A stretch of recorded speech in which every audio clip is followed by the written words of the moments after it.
प्रभाते सूरनभिरंगती दश दिशा भूपाळी म्हणती प्रभाते। श्रीराम समर्थ सुस्वागतम।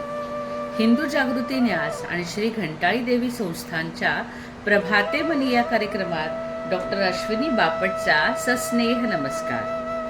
श्री ब्रह्मचैतन्य महाराज गोंदवलेकर प्रवचने 2 जुलै।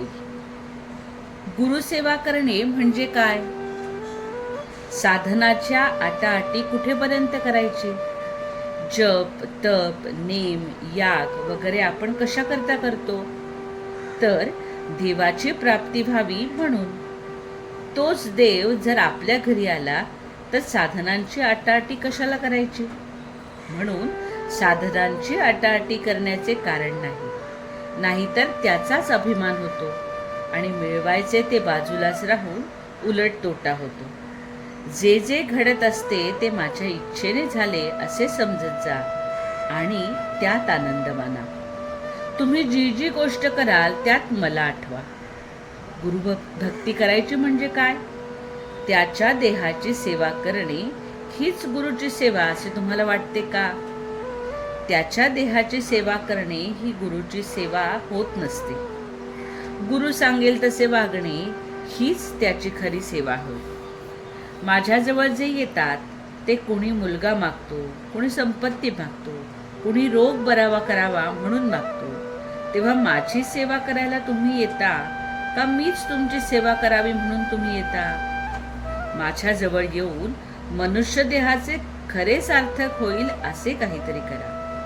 तुम्ही मागाल त्याप्रमाणे मी थोडेसे देणार नाही असे नाही, पण तो काढा घेण्याकरता गुळाचा खडा देण्यासारखे आहे। मला सर्व कळते असे माझ्याबद्दल तुम्ही म्हणता, पण ते मनापासून नव्हेच। कारण ज्याला असे खरोखर वाटत असते त्याच्या हातून पापकर्म होणारच नाही। ज्याची वृत्ती माझ्याशी एकरूप होईल त्यालाच कळेल की मला सर्व कळते। गुरुला अनन्य शरण जाणे म्हणजे इतके की त्याचे मन आणि आपले मन एक झाले पाहिजे। म्हणजे दैववशात जरी आपण गुरुपासून दूर असलो तरी मनाने त्याच्याशी संलग्न असल्यावर त्याच्या पाशीच असू। आपण आपल्या आईशी जसे बोलतो तसे माझ्यापाशी बोलावे। आपले सर्व दुःख मला सांगत जावे। तुम्ही इतके कष्ट घेऊन मला भेटायला येता, पण तुम्हाला रिकामे परत जाताना पाहून मलाही फार वाईट वाटते। माझ्याजवळ जे आहे ते व्यावहारिक जगात कुठेही तुम्हाला मिळायचे नाही, ते म्हणजे भगवंताच्या नामाचे प्रेम।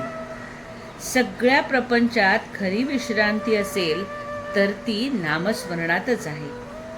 ज्याला मी भेटावे असे वाटते, जो माझा म्हणवितो त्याला नामाचे प्रेम असलेच पाहिजे। बोधवचन: नामावर प्रेम करणे म्हणजेच माझ्यावर प्रेम करणे। आजचा हिंदू कर्तव्य दिनविशेष 2 जुलै। योगिनी एकादशी। ज्येष्ठ वद्य एकादशीला योगिनी एकादशी म्हणतात। 1 जुलै रात्री 9:26 व्रतविधी सुरू होतो। मार्कंडेय ऋषींनी सर्वप्रथम हे व्रत सांगितले। घंटाळी मंदिरामध्ये दर एकादशीला होणाऱ्या सामूहिक पाठामध्ये आपणही सहभागी व्हावे। संपूर्ण गीता पाठ सकाळी 10:30 ते 12:30, सायंकाळी 5 ते 6 विष्णू सहस्त्रनाम आणि रात्री 8 ते 9 हरिपाठ। मंडळी, रामरायाचे आणि श्री घंटाळी देवीचे आशीर्वाद आपल्या कुटुंबावर अक्षय राहोत। जानकी जीवन स्मरण। जय जय श्रीराम।